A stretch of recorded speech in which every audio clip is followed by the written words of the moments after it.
Did you know that you could make a career out of bee farming? Not only is it a profitable market, but bee farming also promotes a healthy planet. Bees keep plant crops alive. Without them, famine would soon follow and we would have very little time to survive.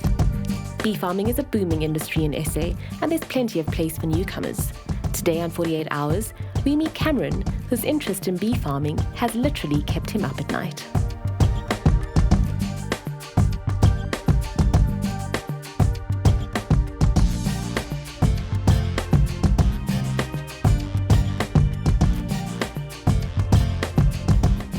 My name is Cameron. I'm 16, go to Fourways High School, and I live in Johannesburg, Fourways. I'm a very easygoing person, usually. My hobbies and interests include most things about the environment and obviously some hockey.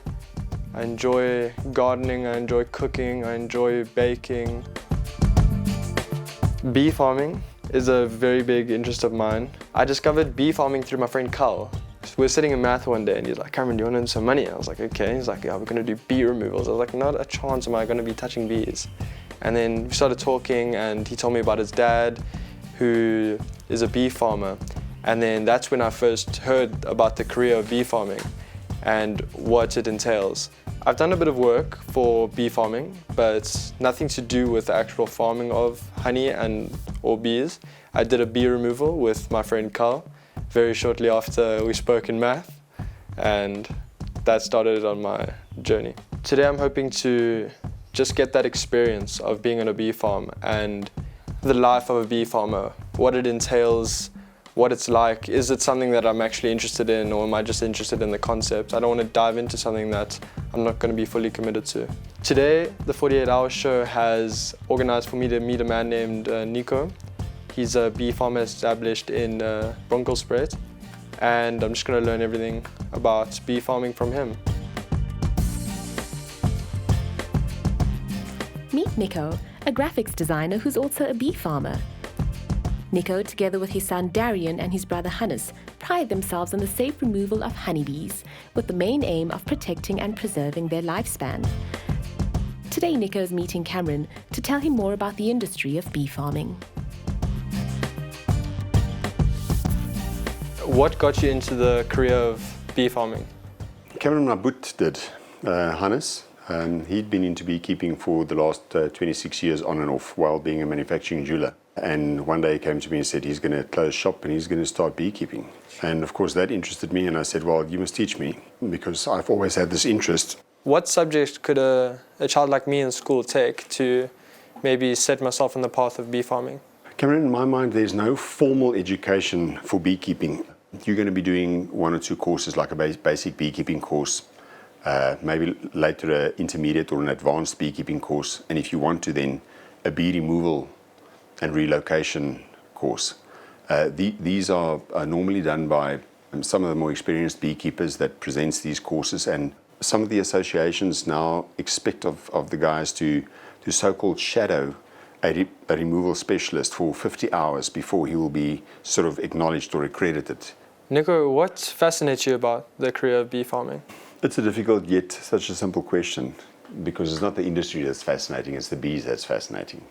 The way they work, the way they circulate the air through the hive to actually maintain temperature, the hierarchy within the hive, everything about the bees is fascinating. So for people who want to be bee farmers, what do they have to be prepared for? Long hours, physical hard labor, and late nights, definitely.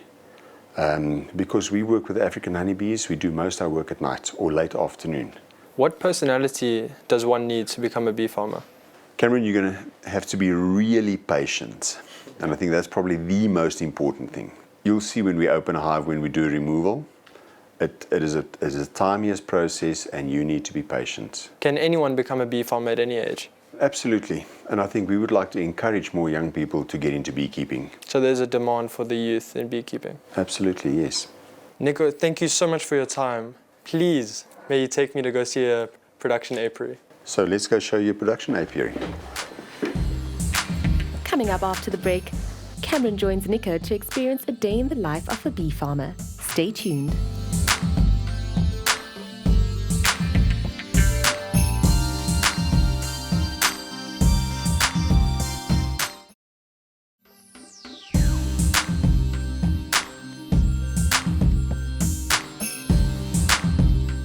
welcome back. Before the break, we met Cameron, who wants to become a bee farmer.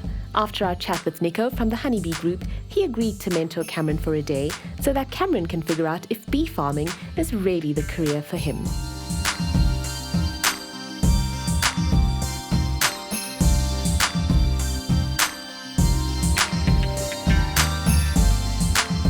Well, Cameron, welcome to the production apiary. This is my son Darian. He's going to help us working the hives. So let's get kitted up. Okay, cool.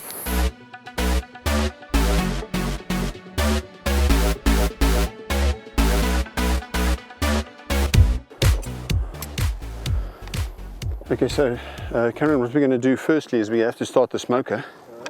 Smoker, of course, is something that we have to be very careful for. We use horse manure because it's just available. Would you say a smoker is one of the most important tools for a beekeeper to have? Certainly one of the most important tools, yes. Because to open a colony like this, you have to smoke them. Yeah. What effect does the smoke have on the bees? In nature, they would drink honey because in their minds the hive is burning or the felt is burning, etc. So they start drinking honey. And they would drink to a fed-up stage because they know that they need the honey for the journey, you know, for their travel, for energy, and also to build wax on the other side. Have a look here. Here's a typical intruder. It's a hive beetle trying to get in here. But that's why we have these little spaces in, is to keep the big predators out. What attracts them to the hive? Obviously the honey. These are opportunists, so they want to get in here.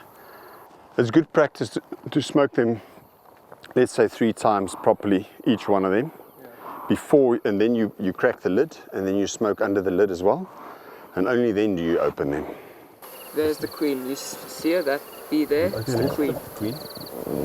A queen is about double the size of a normal bee, of a worker bee, and she's got an orangey abdomen. And there you can see is a drone bee, that's the male bee. That big black one? And he can't sting. So why is it important to catch the queen bee first? Just so we can make sure that she doesn't get hurt in the process when we're working with them. It's just a natural thing for her to flee. So often when you take the lid off, she's in the lid. An interesting fact, that the queen determines the sex of a bee. And she can selectively fertilize or not fertilize an egg. A drone comes forth from an unfertilized egg. Oh, wow. Yet, in other words, a drone has a grandpa but not a father. It's a work of art when you pick up a bee comb and just see how perfect nature really is. So when we do examine the hive, what are we exactly looking for? At the moment, we're just wanting to see the progress. Like I said, I mean, these honey supers, there hasn't been much food in the veld. So here you can see they've now started drawing the combs. Okay, here's the honey, the capped honey on the top here. Then this here, in between, this is nectar. And this on the side here is capped brood. So it's brood, it's eggs which are going to hatch any day. As a beekeeper, you should learn to work like a surgeon rather than a butcher. Yeah. So it's a very calm process. Cameron performed very well at the apiary. He was calm around the bees, he asked the relevant questions, and I think he did well. Working in a production apiary, my first impression was the heat when you put on the suit, and then as you put it on you can feel kind of enclosed, and you walk towards the bees and they already start flying at you. As soon as you get in front of that beehive, the buzzing around you, you feel them crawling. It's just really, you feel kind of uncomfortable until you ease into the feeling and you get used to it. I've got a little task planned for Cameron. We're going to go to the Diamond X Cowboy Ranch. We've done a number of removals there before, and they have a colony of bees in the ceiling of one of the dorms. They speak of it as the old saloon. And yeah, we're going to have to do the removal from the ceiling.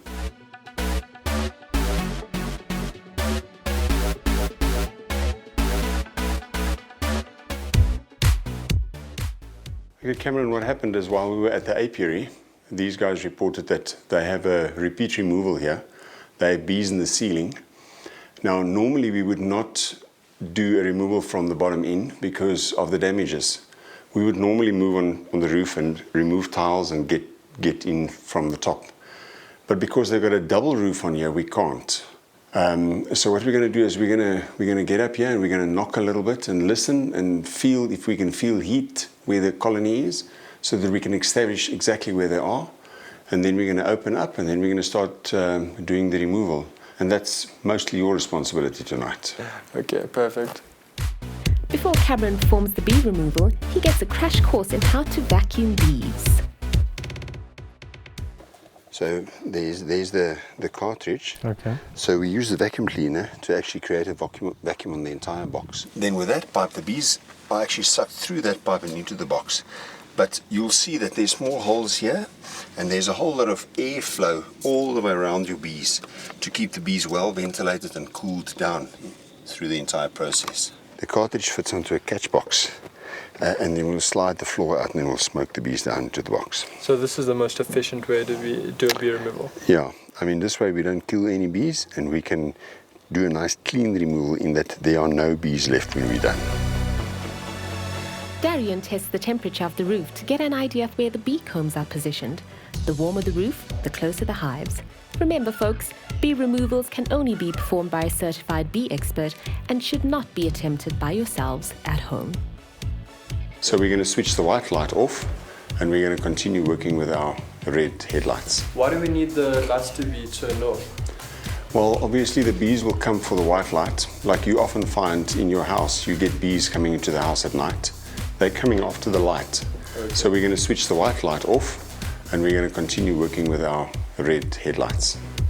Cameron attends the bee removal with great enthusiasm. First, he opens up the ceiling. Then, he vacuums the bees into a box. Vacuuming the bees and doing the whole bee removal in the ceiling is a lot more difficult than on the ground. There's a lot more to it, your arms get tired, but using the vacuum method is a lot more effective. You get all the bees together or majority of them, if not all of them.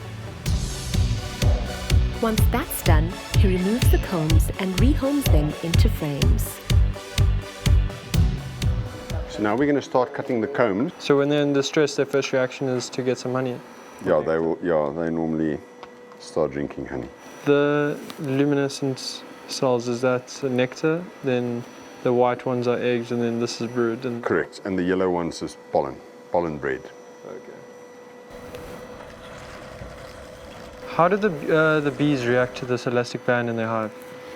You'll find that as soon as they've actually attached the combs to the frame, they will chew the elastics off and carry them out the hive to the point that you'll have a pile of elastics lying in front of your hive. It's a foreign object, Yeah. and they will remove it. Now, why do you cut the comb where the wire is? The comb, you'll see, has a center line, and the cells actually lie at 11 degrees from this side and from that side, obviously so that the eggs won't fall out, Yeah. and also so that the nectar will not fall out.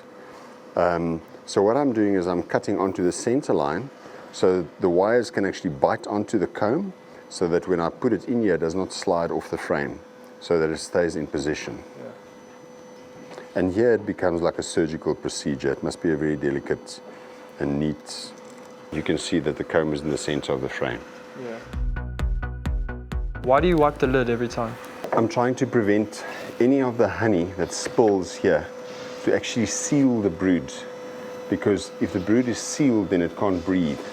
So we're trying to keep the surface on which we work as clean as possible, in other words, so that we do not damage the brood. Your turn.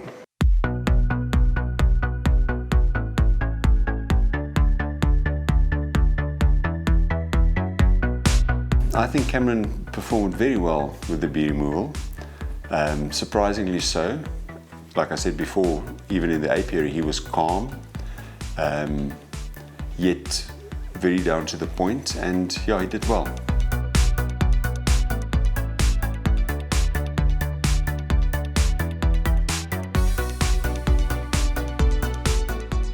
How did that feel? It was very delicate. As soon as I started, I could feel how soft it was. Then you reach the layer that's a bit harder, but you definitely have to have a delicate hands of a surgeon, as one would say. Exactly that. Cameron, my message to you is that you should go for it. I think you've got what it takes to do it. I watched you are calm, you have the patience it takes to, I believe, be a beekeeper and go all out. Do it. Cameron took time out from insulating the ceiling to tell us how he feels about his first day at 48 Hours. It's been a long day, it's hard work. It shows. It was very difficult, but I enjoyed it. It does take patience, and I think I showed that I have patience. Coming up after the break, Cameron gets the opportunity to pitch his ideas for liquid gold to someone who's making waves in the honeybee industry. Let's hope he doesn't miss this shot for a foot in the door.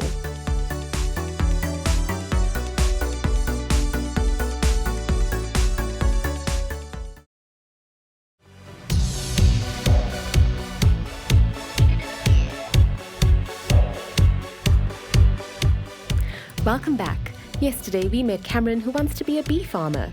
We teamed him up with mentor Nico Grobler, who spends his days safely performing bee removals around the country. After taking up the challenge of performing his own bee removal, we're wondering if Cameron still has a burning desire to be his own boss. Let's catch up with Cameron to see how he felt about his first day on the job. I'm absolutely shattered. My legs are very sore because a lot of the work is standing, squatting, in very uncomfortable positions for the bee removal as well. Day one was absolutely exhausting, but it really just reinforced my love for bee farming. Today I get to meet an entrepreneur, Kai Hitchet, and I'm going to learn all the ins and outs of entrepreneurialism when it comes to bee farming, and I get to pitch my idea to him for my business opportunity. 48 Hours went behind the scenes to give our candidate the lowdown on who he's about to meet. Let's hope this helps his pitch. Welcome to my apiary. This is actually one of my nicer apiaries. It's very central. We're actually standing in the center of Johannesburg, which is lovely. It's right on the river. I've got false acacias over here. I've got lots of blue gums down the riverside. Blue gums is a really, really good food for bees, for honey. And I'll always encourage people to plant bee-friendly plants. So actually keep our bees up and running and keeping them alive, because we don't have enough bees. Absolutely nowhere near enough. The company's called Simply Honey. Started about 7 years ago. The beekeeping course started as a hobby, starting with one swarm, next moment you've got two, next you've got three, then next moment you've got 250 hives. So that's how you grow a business. Well, the business consists of a lot of different factors. So I do bee removals, which I try not to do as many anymore. I do honey production, which is now secondary for me as well. Okay. However, once you do proper honey and people realize that they can buy proper raw honey, the genuine thing, from you as a beekeeper, you'll never have enough stock. You're always out of stock constantly, because it's not they know it's not adulterated, they know it's proper, it's not imported. Okay. Then I also do education. I teach a lot of beekeeping courses, right, trying to get hobbyists and also getting new careers for people in beekeeping as well. That I've taught so many people and created so many jobs and created people becoming beekeepers to support the industry and grow themselves as well as the bee industry. That's what my legacy would like to be. Your day often starts at 5 o'clock in the morning. So either you're working on your bees, we have to, in the suburbs especially, we have to work on the bees either really early in the morning or late in the evening. Otherwise they just go too dangerous, it becomes too dangerous for people. So family time is difficult, especially, we do get up early in the morning. And yes, you think your day is finished at 5 o'clock or 6 o'clock, and then you actually start your second day. Often we work till about 10, 11, and 12 o'clock at night. When we're busy with pollination, we often work straight through the night. We work straight through to 6 o'clock the next morning. It's hard work. There's no free lunch in the industry. Okay, so and it's also hard work. You don't see the rewards so often, because what you do is, especially when you start with one box, then you sell a bit of honey, and the next moment, instead of just putting the money in your pocket, you buy another box, then you buy another 10 boxes, then you buy another 20 boxes. So you don't see the reward initially, but you've got to look in the bigger picture. You've got to look at about 5 or 6 years down the line, okay, where you have grown your business to, and what have you stepped up to be. The future of beekeeping and for beekeepers and bees is absolutely massive in South Africa, and people don't realize it. That we actually in South Africa, we're the world's largest producer of macadamia nuts at the moment. We don't have enough beekeepers to work all those bees and to fulfill the contracts. That's where we need young people getting into the industry now.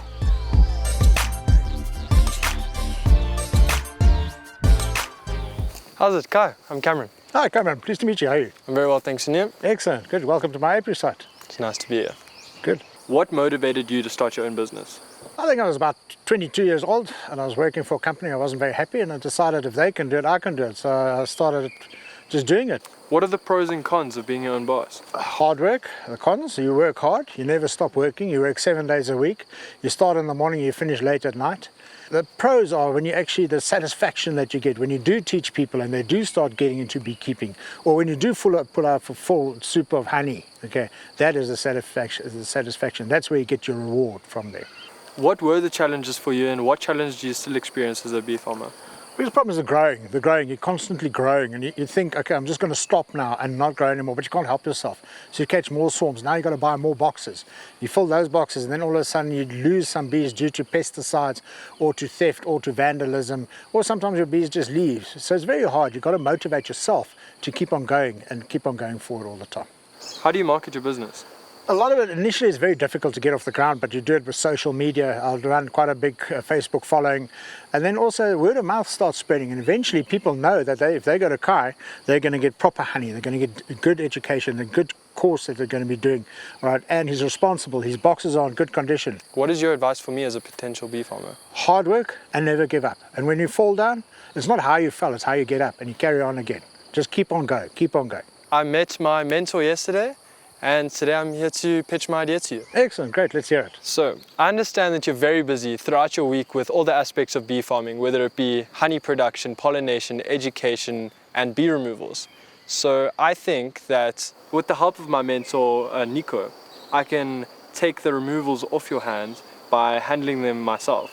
By doing that, I can start up my own bee farming production. And then after 2 years of doing the removals for you, I'll have my own business up and running, being a certified and registered beekeeper.